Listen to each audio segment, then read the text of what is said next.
Yo, what's going on, everybody? Welcome back to another episode of the Morning Yankee Show. It is Saturday, May 2nd, 2026. And as I say that out loud, I want to give a shout out to my brother Michael. Happy birthday to my brother Michael, because it is indeed his birthday today, and I still haven't texted him. I'm going to have to do that after the show. Now, of course, we don't usually go live on Saturdays, but it's a little impromptu episode here this morning. Also have some programming notes to discuss with you guys. Little channel update, little scuffle we've ran into. We'll touch on that at the very end. But we're going to come on here and talk kind of singular focused on Anthony Volpe, because the situation going on right now about what's to come on Monday, we don't know what's going to come on Monday. Yankees have a decision to make. It's quite fascinating, Chad. So we're going to get into all of that. But speaking of programming notes, one off the top, if you didn't hear me mention this yesterday in the watch party, the Morning Yankee Show is now 5 days a week. So Monday through Friday, we will be live early in the morning. Not sure exactly what time we'll start the show. I've been doing 8 a.m., kind of works better with my schedule doing it that way, but let me know if there's an ideal time to go live throughout the week. But here we are with, yes, an impromptu Saturday morning episode. Chad, hope you're all doing fantastic. And, of course, we'll be live for Game 2 against the Orioles this afternoon. It'll be Ryan Weathers on the bump versus, who was it for Baltimore? Let me see really quick. There's another left, Kyle Bradish. It's Kyle Bradish today. So Weathers versus Bradish. Anyways, we're not here to discuss that. We're here to discuss Anthony Volpe. And let's just set the stage really quick, Chad, if you're not familiar with what's going on. So, of course, he's been rehabbing down in the minor leagues. Right now he's with Somerset, and he'll be with Somerset through the weekend. Come Monday, or rather come the end of Sunday, his 20-day rehab clock will be over. And by the time Monday hits, the Yankees will have to make a decision. He'll be activated. It's a matter of, after they activate him, do they call him up to the big leagues, or do they option him down to AAA for the first time in his career? Now, we know Jose Caballero, including last night, this continues, he's been utterly terrific. He's now, over his last 15 games, in .358 with 3 home runs. OPS in the season is up to .732, a 105 WRC+, so he's above league average hitter now, and we know he's been a rock on defense. 7 defensive runs saved, by the way, which leads all shortstops in baseball. He continues to be incredible at the plate. It continues to really have shored up the defense up the middle. And you see this play from last night. This was another example of him just being incredible. And in regards to the defense, now, you kind of figured Caballero would be a good defender. He has been throughout his career. But there is just an added level, it feels like. I'm not sure if it's IQ compared to Volpe. And for those that are new, I always got to preface, I'm not a Volpe hater. I'm fair. I'm rooting for him. But just acknowledging the facts, the bottom line is Jose Caballero just looks like a shortstop. And especially as of late, he's really fit the bill of what we talked about with what a shortstop should be, where if a ground ball is hit to your shortstop, you can just close your eyes. He's a rock, plays made automatically. That's what Caballero is feeling like lately. And while Volpe has been elite at times, last year that obviously wasn't the case, even when he's going great, when he's not, there's a difference between Volpe making a play and Caballero making a play, especially the guy that we've seen at shortstop over the last couple of weeks. It just feels like, I mean, he's a shortstop. I feel like there's no better way to really put it than that. I'm sure there is a better way to put it than that, but that's what comes to my brain. He's just a shortstop, and it's going very well for Caballero. So that, of course, has, the question many people have been asking. It seems a lot more realistic over the last week that it could actually come down to the Yankees choosing to kind of stick with Caballero and option Volpe down to AAA. Again, Monday's when the decision is, so we don't know what the situation is just yet. For now, we just know he's at Somerset through the weekend, which Yankees AA affiliate for those who don't know. I want to play this Boone soundbite because this was actually quite interesting. This was before yesterday's game, so we didn't have much of a chance to really go over it on the watch party, but take a listen to Aaron Boone. The question he was asked by Meredith was pretty much, why hasn't Volpe been called up yet? What more do you need to see from Volpe before making the decision? And just listen to his tone of voice. Listen to, you'll be able to pick up what I'm putting down, Chad. Take a listen. I just think, just where we are right now in time, I don't think it hurts to have some more runway for him. Cabby's obviously playing very well for us. So I want it to be a situation where, we're giving Anthony every chance to come in and be successful, but also, taking note of what's going on with our club as well. And, feel like Anthony's in a pretty good spot and had a good rehab here, especially over the last couple of months, but now getting into games. And we just want him to, because we feel like he's going to be a big part of this team, we just want, when that time comes, to give him the best opportunity to be successful. A lot of fluff there, chat. A lot of fluff, which is nothing new for Yankee postgame interviews, whether it's Judge or Boone or whoever. There's so many things there. So what really sticks out to me is Boone saying him getting more run in the minor leagues does not hurt. Now, when do you think, like, when something does not hurt, when do you say that? It's more so like a supplemental reason on top of a reason that already exists. Or in the case with Caballero, Boone acknowledges, and that's another part of that soundbite that's interesting, when asked about what do you need to see from Volpe, he kind of just goes on to start complimenting how good Caballero has been, which is absolutely the case. He mentions how it doesn't hurt. And in fairness, the Yankees did say Volpe would need right around 50 to 55 at-bats in their minor leagues. He's like just under 40. So under that timeline, I mean, technically it makes, they could run it through this rehab clock. And at the very least, that appears to be what they're doing. Through Sunday, let's say, maybe they're just looking to see, all right, let's give this to the very last second to see if we truly believe Caballero is the way to go. And the way it seems right now is that they're leaning Caballero is the way to go. And you could hear it in Boone's voice. Brian Cashman talked about it. Now, he's been very much adamant that it's Boone's decision, and that really does seem to be what the situation is with the Yankees, by the way. Boone does make the lineups. It's a group effort, as they say, but ultimately the lineup is his call, and it seems like, to a degree, like it would be also up to Boone as well with Volpe, which makes sense. But Cashman did say, we'll ultimately make the decision when we think it's best for not only him, talking about Volpe, but for the club. And that's ultimately what this comes down to. This isn't a conversation of what's the smart decision. Like the title is, are the Yankees about to make a surprising move with Anthony Volpe? It wouldn't be surprising in terms of what should happen. We know, I know, and this is nothing against Volpe, but you got a good thing going right now with Caballero. And Caballero has been kind of not pleading his case in the interviews, but he hasn't really backed off on talking about, like yesterday, Meredith was mentioning how when asked about playing shortstop every day and just knowing what he's going to be, he's every day, same position, playing shortstop, how that has helped him. And just the way he's been kind of talking, he's fighting for it. And in the case of Volpe, while he's looked decent at the minor leagues, what's obvious is the Yankees right now are a better team with Caballero at shortstop than they've been for the most part with Volpe as a shortstop. Now, again, the defense has been decent at times for Volpe. There's times where he's been elite, but it's not even about the metrics. It's not even about great plays like we saw Caballero make last night. Great plays that we'll see Volpe make last night, or not last night, throughout his career. Jeez, he just looks like a shortstop. And then you get into the offense. We know about the stats over the last 15 games. We know how great Caballero's been, so I don't want to harp all much on that, but you can get into team chemistry side of things. It's just working. It is flat out just working. The Yankees, it seems like, are seeing that and may actually go the route of optioning Volpe come Monday. And if they do, it's not a nail in the coffin for Volpe by any means. It's not. And again, while it's like an obvious decision, it would be, I think, one of the most bold decisions the Yankees have made in the Judge era. If they do option Volpe on Monday, if not the boldest, since this kind of like turnover in regime philosophy, not personnel, but the way they operate. Let's just say from the time they hired Aaron Boone, this all kind of started not with Boone, but when they fired or let Girardi go. That's when we were going in a different direction, obviously. Since then, this would be the most notable, like, change in tone of what they think, change in, I don't know, you know what I'm saying? Like, this would be, I believe, the boldest decision they've made of the Judge era if they do indeed send Volpe down. And again, it wouldn't be a nail in the coffin for Volpe. It wouldn't be. But it would kind of put a bow on at least this part of his career, the idea of he's the future shortstop of the New York Yankees.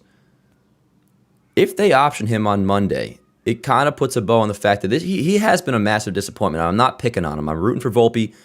I think he could come back and produce for us. I've always said, like, the Yankees are a better team if he comes back and puts an OPS up that's above 700 while playing good defense at shortstop. That's the main thing. And then having Caballero on the bench would be nice, but who wants to do that right now? It's working with Caballero at short. So I think this is a possibility. And listen, like, I think Volpe has still plenty of, not time, I don't want to phrase it like that, but he has the option to figure out his big league career. This is not about, again, nail in the coffin on him being an official bust. But in terms of him being a bust as the Yankees shortstop of the future, like, that is essentially, come Monday, if they option him, that's over. Doesn't mean he won't ever play shortstop again. Doesn't mean it couldn't work out. Guys are late bloomers. And I'll tell you, I mean, obviously Lombard's a part of this conversation as well. He's the future shortstop of the Yankees. But I anticipate Jazz will leave in free agency, so Volpe will probably be if I had to guess, a second baseman next year. Once Lombard is officially up, whether that's to begin next season, at some point this year, which I don't think it would be at shortstop, but let's just say it's end of April, whatever it may be, Lombard is your shortstop of the future. Probably your starting shortstop very early on next year. Jazz, I anticipate, will leave in free agency, so you probably have Volpe playing second. So, again, this is not like the end of the story of Anthony Volpe, but just in regards to that storyline, the one that began 2022 in the minor leagues when he went off and really put himself on the map. He was a first overall pick, not first overall pick, first round pick, 30th overall in the 2019 draft. And remember, he was, not that we need much remembering on here, but some people were asking about like how highly touted Volpe was that are like newer fans. He was highly touted. That number 5 ranked prospect line you see, emphasis on in MLB, not in the Yankees system. He was the number 5 prospect in all of baseball entering the 2023 season.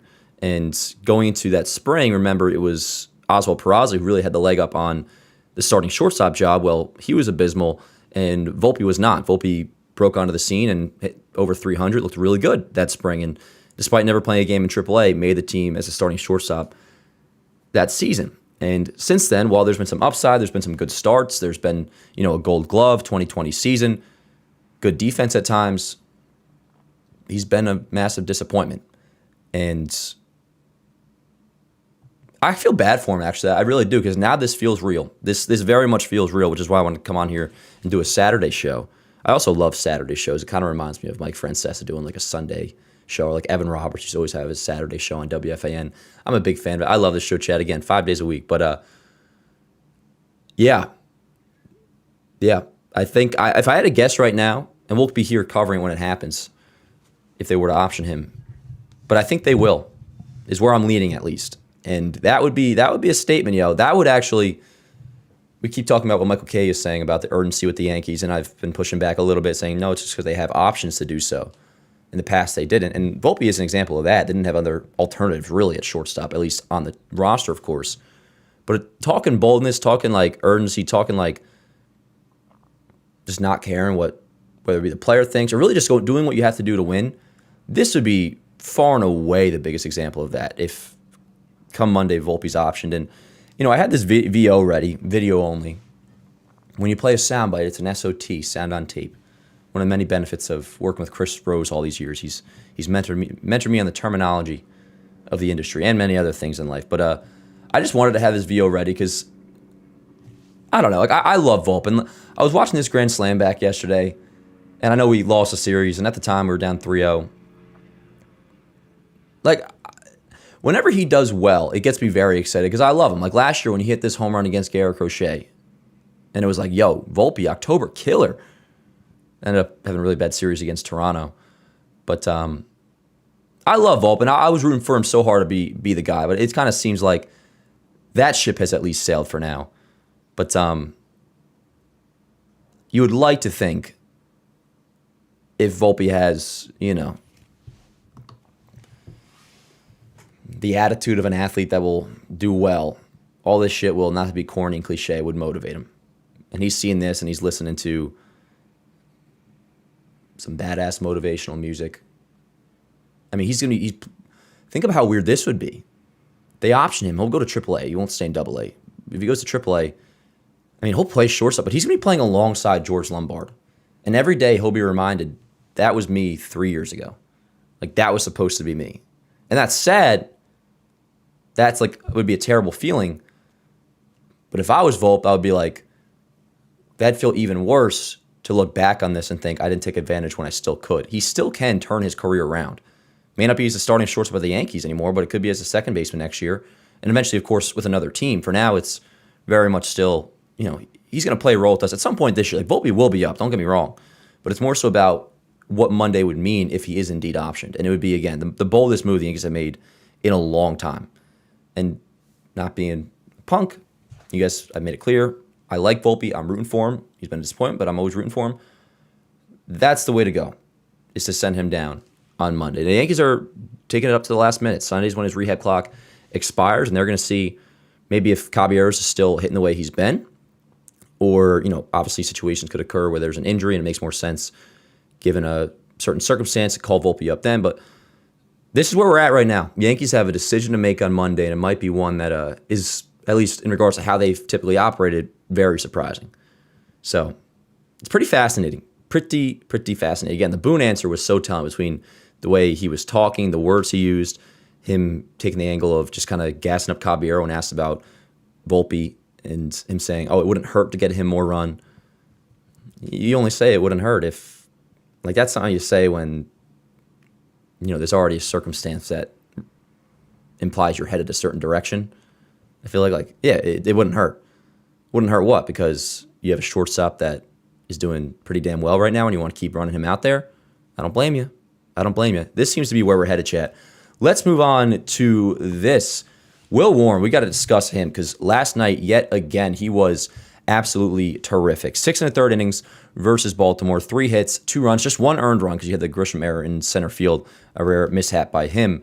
1 walk, 9 strikeouts. He now is 4-0 on the season in 7 starts, 2.39 ERA, which that 2.39 ERA is the 7th best ERA in the American League. Yankees now have, we mentioned the other day, 3 starters in the top 10 in the AL in ERA. Now it's 3 starters in the top 7 with Warren continuing to just, this is very much real now. The stuff yesterday, and I liked a lot of comparisons people have been bringing up to me about Michael King. The stuff, the way the sinker was moving yesterday, the sweeper was absolutely disgusting. And a big thing with Warren has been the improvement of command.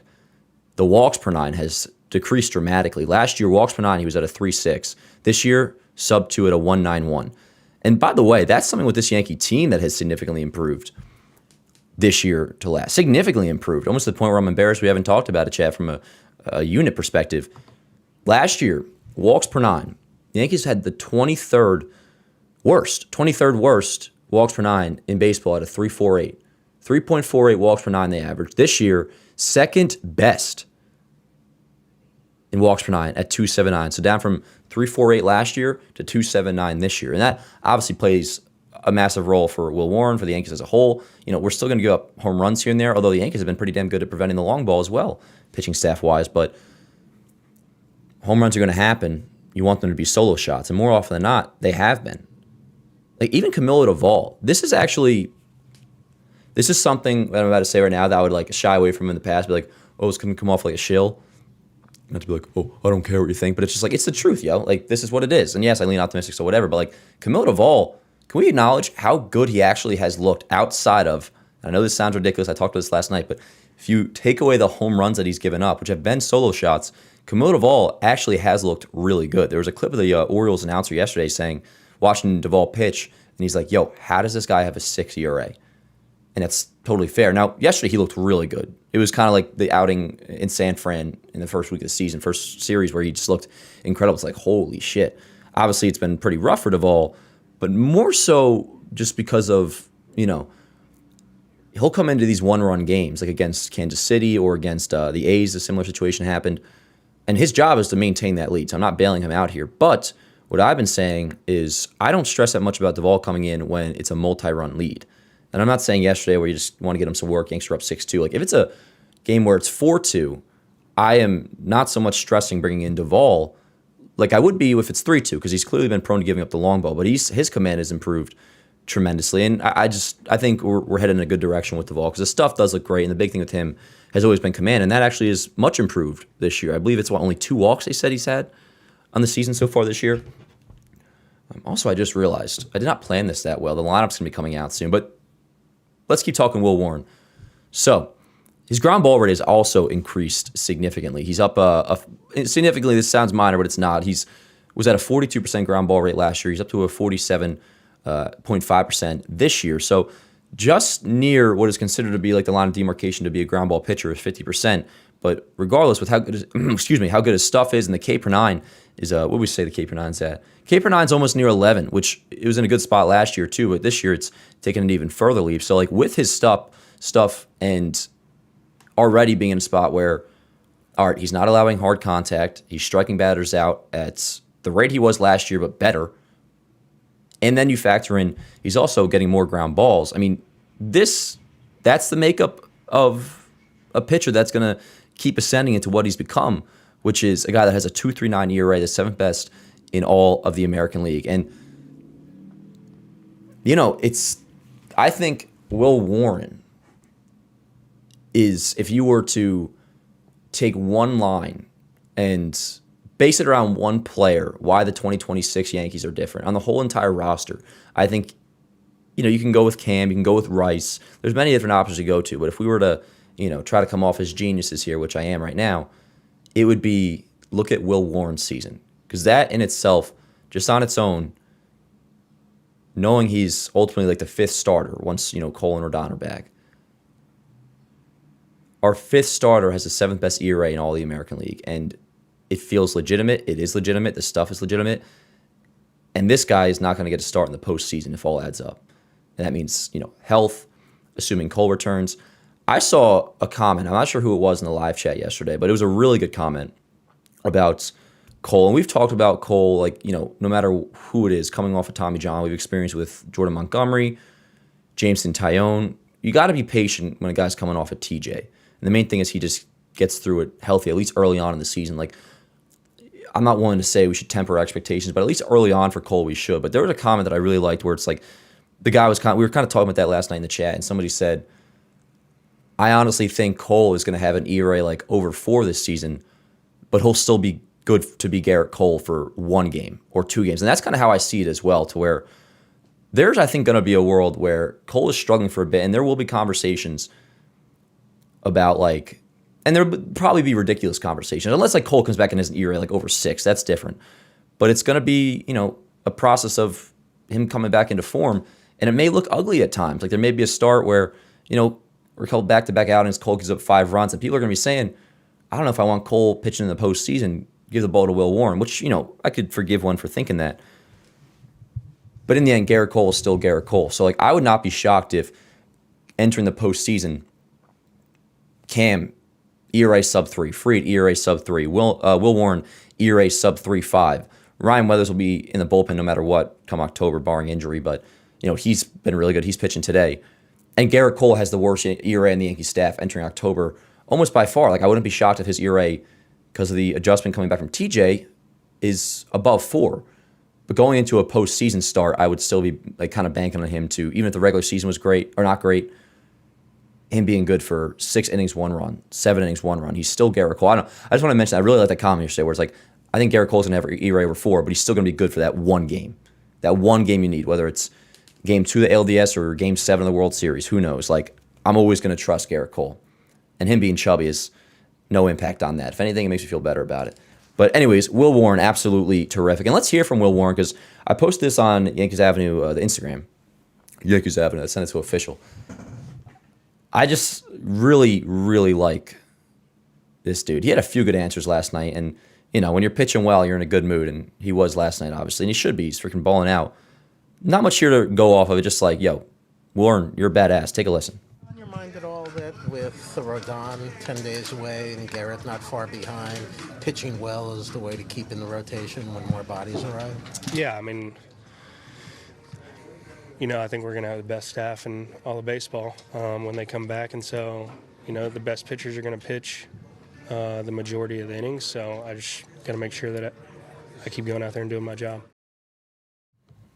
That voice crack, man. It's been such a good show. Why did that have to happen?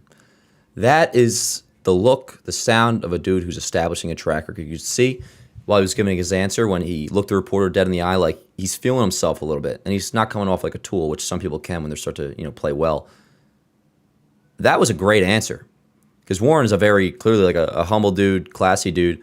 He didn't shy away from like, I want to stay in the rotation. I got to make sure I keep pitching well to ensure I don't go to the bullpen, which, by the way, he's not going to the bullpen. Like, Warren's going to stay in the starting staff no matter what when Cole and Rodon comes back. Besides, come October when you only need a 4-man staff. And then when he does eventually go to the bullpen come October, the stuff will absolutely play, as will Ryan Weathers. He's up there with, whether it be the prospects that we have, Ben Rice, his development, even just finding a guy like Caballero and the success he's been having, or in the past, their ability to, convert relievers into really high-end bullpen arms. But forget that last line. More so just the current state of the Yankees. Will Warren is a big part of why things are different right now. And I want to be specific when I say different. I'm not just saying that we have a chance this year. We've talked about that a lot, and we'll continue to talk about that. With Warren, it makes you feel like the Yankees know what they're doing, which is awesome. Right now, chat, I feel like the Yankees know what they're doing, and I trust the Yankees. They are just shooting out these pitchers that, I mean, we'll see what Elmer actually is at the big league level, but regardless of his success with us, he could be a trade asset. They have guys that we don't even know the name of that have a sub-2 ERA in the minor leagues that could help put together a deal. Now, we're not going to be trading Will Warren, absolutely not, but more so just seeing the success he's having at the big league level. And this goes with everything, like even just last year, having him get a full 33 starts. And for the most part, last year he was pretty good. And, we always talk about the 3 starts two against Toronto, 1 against the Dodgers, which you can't take out, but they really did inflate his ERA. Take out those 3 starts, his ERA probably is like in the mid-3s. He was, for the most part, really reliable last year, but, it's another example of many things. No year is going to be the same. Just because Will Warren had a 4.44 ERA last year doesn't mean he will have that exact same ERA in 2026. Like, running it back, and I have another point after this. This we'll say briefly because we talk about it a lot, but like, it was not a guarantee that everything would transpire the exact same way it did last year. Because if we believe that, then that means we're going to have a 94-win season, tie with the Blue Jays, and get bounced by them in the American League East or in the AL Division Series, just the way it happened last year. Nothing is going to remain the same, and that's how it goes in life. Change is inevitable. Will Warren could have been worse this year. The same thing applies on the flip. It's like, it's not a guarantee everything happens the same way it did last year, and we could have said that about maybe Cody Bellinger would have regressed. He actually starts to need him for a little more power, but his on base is in a good spot, Bellinger. Anyways, Will Warren has been terrific. That's a big improvement last year to this. But also, what was I going to say? My second point was better too, and now I freaking forgot it. But I'm trying to think. Oh man, I would have cooked too. Well, we'll just keep it general in the standpoint of seeing it through with the way the Yankees did. Oh, here's what I was going to say. Like, we fans don't always know what is actually the smart thing to do. I don't go to many games. The Clo Dog's going to a game today. She's getting her bobblehead. She's probably listening right now. Shout out to the Clo Dog. First game I went to in 2024, I went to only one game, 2 games. I was 0-2 on the year they went to the World Series. I went to the home opener. They lost to Toronto. Marcus Stroman actually pitched pretty well that day. And then the second game I went to was Old Timers Day, I think it was, when Will Warren pitched, and he got rocked. And his first year was not great. And like, people will be saying a bunch of things about him, and I'm not saying you shouldn't be frustrated. Forget fans being emotional. That's not even what I'm talking about. I get emotional, obviously, too. But, like, you watch him initially pitch year 1 in 2024 over, like, that handful of starts, and it's like, well, this guy doesn't look all that great. And he didn't. But he can get better. He got better last year. And at times last year, you'd be like, oh, Will Warren he's fine, but, like, he just may not be it, yo. Yankees didn't think so. At the time, we may have been saying, like, what are the Yankees seeing Will Warren? Like, what are they doing? Well, it seems like they know what they're doing. And it's a good thing they saw it through, because right now he's one of the best pitchers in baseball. And no doubt about it, I would say. I mean, I'm sure every team has one guy that they would make their case for, but I would say it's pretty fair to call him at least one of, if not the most underrated pitcher in all of baseball. So, Warren, you're freaking awesome. 4-0 on the season now. Win-loss still does it for me, man. It's not, a way to determine. You don't ever want to compare pitchers. Like, Will Warren's not one of the most underrated pitchers in baseball now because of his 4-0 record. But when he got the 2.39 ERA, it is a nice little added cherry on top to see 4-0. It's like last year, Fried and Rodon. Really good seasons, no matter what their win-loss record was. But Fried had a sub-3 ERA. You throw a 19-win season on top of that, it's like, yeah, word. It's such a good old lead. You look at the back of the baseball card, it's like, oh, that's an ace. It's cool. Carlos Rodon. ERA just above 3. Batting average against was great. Really good whip. The best season of Yankee career. Little added cherry on top. You won 18 games. It just feels so. It's like, some things still hit the way they used to with baseball. And, there's many examples of that. High Sox being one of them. Win-loss records being one of them. And home runs being one of them. We got a couple of those last nights. Ben Rice, 3-run shot. Not going to talk too much about him today. But anyways, that's going to wrap up this show. So, reminder, Monday through Friday, this show will now be live. Probably still going to stick with 8 a.m. unless you guys have a different time suggestion. With it being a 5-day-a-week show, the episodes will probably be a little bit shorter. Like, this one is we just hit 30 minutes. This one's quicker than they'll probably be 35 to 40 minutes. But yeah, Monday through Friday, this show will be live. I'm freaking stoked. I love doing it. Now, programming note, I can't go fully into detail on this yet because I'm still figuring it out. But we have run into a slight little issue with my ability to post game highlights just as they are. And I'm going to put out a separate video figuring this out. But for now, highlights are going to have to be on a little hiatus. They're going to be on a break. I'm not sure when they will be coming back. I'm hoping at some point I'll be able to do them again. But pretty much it's something to do with MLB. And I knew this day would be coming where it's not John Boy's fault at all, by the way. Not at all. If anything, that could be our way out of this, chat. But, you know, now that Yankees Ave is technically in like the official, it's more like official. It's not just like a fan page. Even though I do chop up those highlights a lot and like I kind of make them into my own little movie, in the end, it's not my footage and the footage is not being transformed. So with that, you know, MLB posts their highlights. They have a deal with ESPN to post, you know, game highlights along those lines. It's pretty much an area that they have covered. And as of right now, I don't have the ability, now that like it's an official thing, to post highlights. They just get a, like I'm not able to post them as the current moment. So I'm going to address this fully once I know the entire situation. But just letting you guys know here on the show, for now, game highlights have to go on a little hiatus. But I'm going to try to figure it out. But for now, that is what the situation is. And I know it's disappointing. I know a lot of people are here for that, which I totally understand. I'm going to try to figure it out. But just, you know, keeping it real with you guys for now, that's the situation. And I'll do a more in-depth explanation at some point this weekend. Just post it probably as a regular video. But just keep you guys in the loop. Game highlights I'm not going to be able to post at least for a little bit.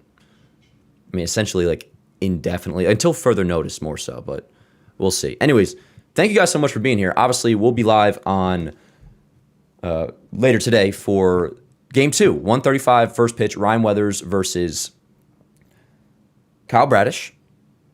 First pitch, 1:35. We'll be live right around 1:30. It's a little bit cloudy out today, chat, but I'm going to go to the gym, BS a little bit, and see you guys in a few hours. Thanks so much for tuning into another episode. Again, Monday through Friday, we'll be live at this show, now 5 days a week. And yeah, enjoy your next couple hours, yo. It's a beautiful Saturday in terms of vibes. No sun, but see you guys in a few hours for Game 2, Yankees versus Orioles in the Bronx. I'll catch you guys later. Let's go, Yanks.